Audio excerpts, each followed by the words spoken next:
We've been working on some poems. We're working with some of the boys in your school. Now what I'd like is your feedback. So these guys are going to come up and they're going to read their poem. They're just going to stand in a line. They're going to read their poem. They've all wrote several poems. Yeah, they're going to stand in line one by one, read them. And afterwards, just give some feedback. So you might want to write something down. And the reason I'm asking you, because I thought it might help you guys in some way, because you guys are also going to be doing poetry. And if you can judge other people's work, it gets you good at judging your own. Say your name, say the title of your poem, and then rock it. If you want to perform it, perform it. If you just want to read it, read it. My name's Jamie, and my poem's called Shopping. I'm guilty of buying too little food. 1 carton of milk, 1 carton of juice, 1 half chicken, a little fruit and veg. Why can't you buy for more than 1 day at a time my old man wines? Still blank as a zombie as I wander supermarket house. I could smell the scent of chunky red odours behind the cellophane. Cannot revive the spiritually apples. I reluctantly urge samples. Between the bulge of my eye and the cast of my eye. Between the nerve of my trolley and the will of my mind, I'm paralyzed. My name's Kuye. My poem is called My Father. I walk through the house reciting my tears that never fall. The truth is that I don't really think about my father since he's gone. When they ask me about him, there is a mist in what I can remember. It would be easier to understand heaven.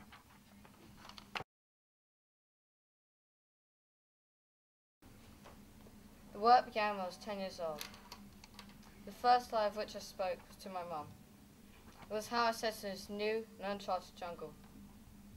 The world around me has many dangers, so I hide within my friends. But now my actions and my choices affect both me and those around me. There is a gap between me and my parents, now filled with judgment. My soul migrates past meaning. It is a body eating a body. A city built on coke and tequila with no aspirin.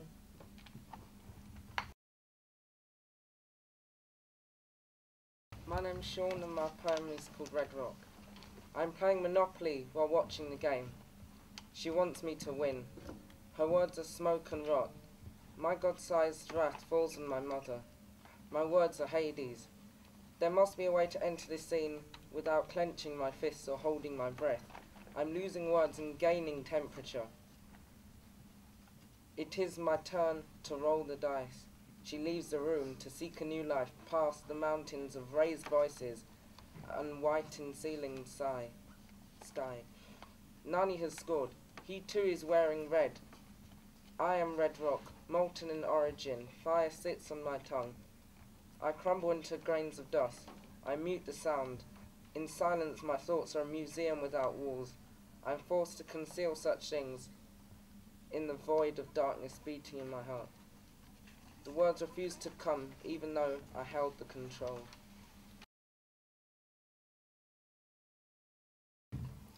I, Emmanuel, am oblivious to the people around me. Laughter carelessly rushes out my veins. In between the rows of green tomatoes, yet I fail to see a plum red one. During times when the walls moan and groan, the four walls shout at me, "Sit down!" But I never heed their words. I have more ticks on my clothes than I have on my books. Time walks out on me. My iPod reads Marvel comics in my ear. I entrench myself in a wall of sound, planning a way to escape the detention center. My name is Jean and my poem is called From Palms. It is probably a coincidence that I found this photograph past few pages. I am now 6 and the sun is all the way from Mauritius Lens. We're near beaches, near my house and people that matter to me. The picture, hanging there, clocked in my blood. On the stove, feathers like swimming dust. It is spring, my arms peeled like snake. Today, the plane trees hide the lights in tiny white feathers, like pigeons who I used to kill with slingshots. I am these birds who no longer have lives. Me and my friends used to climb up trees just to look at Alicia over there and wondering if she saw us noticing her under books, that watching her breath make us want to go faster or slower, just like the western wind. My name's Joel and our poem's called Family Indulgent. My cousin paints himself black, tall and intimidating. Why the fashion for violence? Is it fiction? He's caught up in street life, doing low batty to his ankles, acting like Robert De Niro in Godfather. We laugh and talk about girls, painting days in our minds. Eat food as if we're about to go into poverty. Then gulp down fanta as fast as Usain Bolt in a 100-meter race. But when he steps on the streets, he becomes a demon walker. Trousers down, hoodie up, butterfly knife in pocket, and a spliff to keep him company. Over 30 teens have already ordered their coffins. The others got one free. I don't want my cousin to be the next victim on the news. He needs to change before he becomes a member of heaven. I love him to death, but he's creating the wrong path. A violent form of Malcolm X. It used to be a joke, but in reality, the next time I visit him could be in a cemetery. What I liked was no one went on too much, if you know what I mean.